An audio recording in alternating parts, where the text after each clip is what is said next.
केम छो मजामा। भाई लोग तुम लोग के वास्ते गैंगस्टरों के खतरनाक एपिसोड में एक ऐसे गैंगस्टर की कहानी लेकर आया आपका अपना गुज्जू भाई। रे चच्ची जान, ये वहाँ गैंगस्टर है जिसके खौफ के किस्से दिल्ली के जर्रे जर्रे में गूंजते हैं, जिसके गुर्गे उसे अक्के दिल्ली एनसीआर में जुर्म का खलीफा कहते हैं। क्या सोचा ये कोई गली का गुंडा है? नहीं रे, गलत सोचा रे, क्योंकि ये है बैटमैन। इसे देख बड़े बड़े चच्चा लोग का अक्खा सिस्टम बिगड़ जाता है।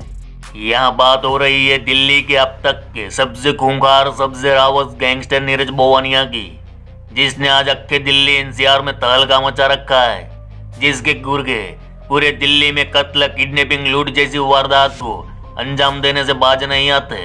ये वो गैंगस्टर है जो एशिया की सबसे बड़ी तिहाड़ जेल से पूरे उत्तर भारत में अपना सिंडिकेट ऑपरेट करता है।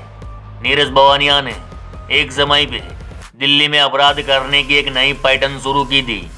यानी बोवानिया जिस जमीन पर अपने नाम का बोर्ड चिपका देता, वह जमीन उसके नाम हो जाती। भाई लोग, नीरज बोवानिया की दरिंदगी का पता इसी बात से लगता है कि नीरज बोवानिया को पकड़ने एक दो नहीं बल्कि 5-5 राज्यों की पुलिस को कई सालों तक दुड़म पट्टी करनी पड़ी थी। यही नहीं, नीरज बोवानिया को पकड़ने के चक्कर में पुलिस के 20-20 मिशन फेल हुए थे।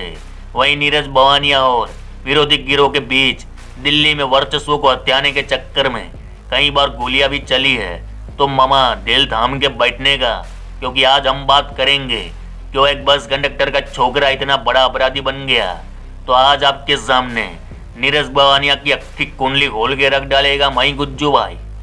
सन 2004 हरियाणा के भिवानी शहर में एक रईस परिवार के घर डकैती हुई। उस दिन एक टोली आई, हाथों में हथियार थे, चेहरे ढके हुए थे। ये लोग उस दिन उस घर में लाखों का सोना, जवेरात और रुपया उठाकर ले गए।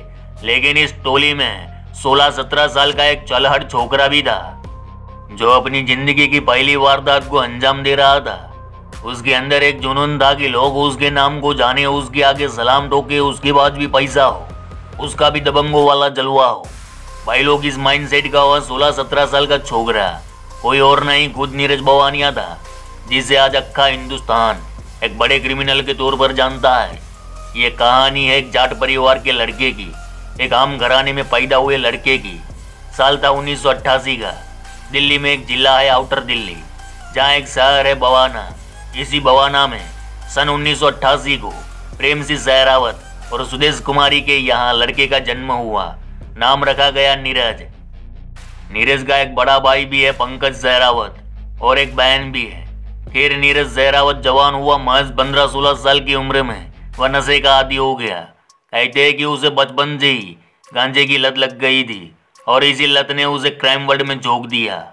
वह अपने शौक पूरे करने गुंडागर्दी, मारपीट, दादागिरी करता।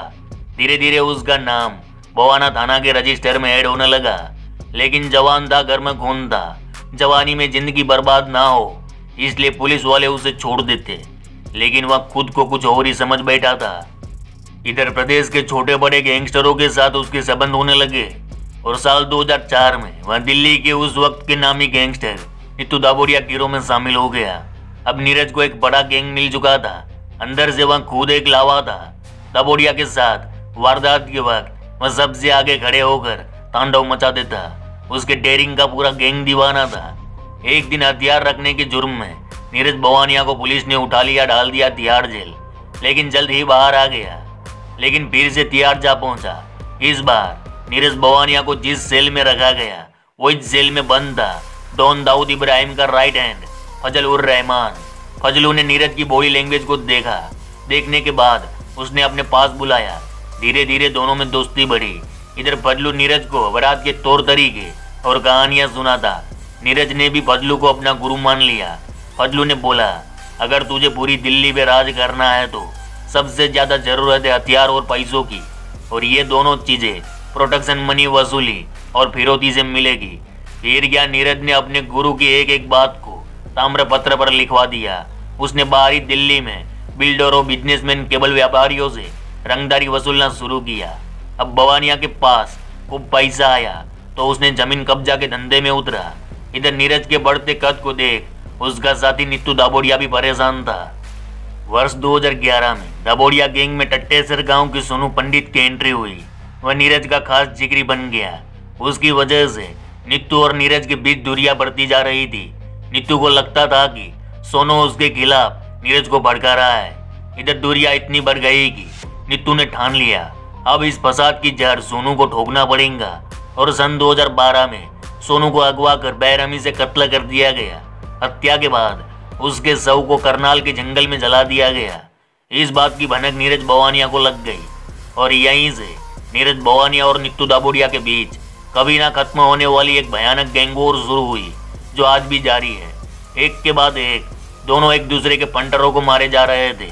दिल्ली में भय का माहौल था, लोग थक चुके थे। इसी बीच 24 अक्टूबर 2013 को दिल्ली के वसंत कुंज इलाके में दिल्ली एसटीएफ ने नीतू दाभोड़िया को एनकाउंटर में ढेर कर दिया। नीतू के जाने के बाद दिल्ली का बादशाह बन गया नीरज भवानिया। इधर दाभोड़िया गैंग की कमान संभाली पारस और प्रदीप ने। 2014 में नीरज भवानिया ने सोनू पंडित की मौत का बदला लेते हुए संदीप टट्टेसर को टपका डाला। उस वक्त नीरज भवानिया दिल्ली से बाहर कोलकाता को अपना अड्डा बनाकर पूरी दिल्ली को हैंडल कर रहा था। साथ साथ उसने यूपी, उत्तराखंड, हरियाणा में भी अनगिनत वारदात को अंजाम दिया। 5 राज्यों की पुलिस को नीरज की तलाश थी, लेकिन वह वारदात पे वारदात कर रहा था। साल 2014 में नीरज भवानिया ने तिहाड़ जेल में बंद दाभोड़िया के साथी प्रदीप दहिया और अनिल को मरवा दिया। वहीं नीतू के साथी आंसू हलालपुरी को टपका डाला। उधर नीतू के साथियों ने नीरज के पंटर मोनू वाजिदपुर को मरवा दिया। इधर परेशान हुई पुलिस ने फरार नीरज भवानिया के मत्थे 5 लाख का भारी भरकम इनाम ठोक दिया और कई राज्यों में पोस्टर लगवाए। और अंत में बड़ी मशक्कत के बाद साल 2015 में नीरज भवानिया दिल्ली के मुंडका से गिरफ्तार हुआ। उस वक्त नीरज की गिरफ्तारी की चर्चा पूरे हिंदुस्तान में हुई थी। खैर, जेल जाने के बाद भी उसका आतंक बढ़ता रहा। उसने 25 अगस्त 2015 को रोहिणी कोट पेशी से लौटते वक्त दाभोड़िया गैंग के लीडर पारस और प्रदीप को चलती पुलिस वैन में पीट कर मार डाला था। इस वारदात को अंजाम दिया था नीरज भवानिया, राहुल काला, नवीन बाली, सुनील मान और उसके 2 साथियों ने मिलकर। इसके बाद नीरज भवानिया के ऊपर मकोका लगा दिया गया। साल 2017 में नीरज भवानिया ने राजेश तुरमुट को उड़ा दिया। इधर समय के साथ दिल्ली में हालात बदल रहे थे। 2020 आते आते दिल्ली में नए गैंग्स उभरने शुरू हो चुके थे। दिल्ली अंडरवर्ल्ड अब 2 सिंडिकेट में तब्दील हो चुका था। वहीं 2021 में गैंगस्टर जितेंद्र गोगी की हत्या के बाद से फाइनली 2 सिंडिकेट के बीच एक जंग शुरू हुई। तो भाई लोग, नीरज भवानिया 2015 से आज तक तिहाड़ जेल में बंद है। उसके खिलाफ 100 से ज्यादा मुकदमे दर्ज है, जिनमें से 60 से ज्यादा केसों में वह क्रिमिनल साबित हो चुका है। और आज भी नीरज भवानिया की पूरे दिल्ली एनसीआर में तुत्ती बोलती है। तो ये थी कहानी। चलो इस गुज्जू भाई का राम राम, मिलते हैं फिर।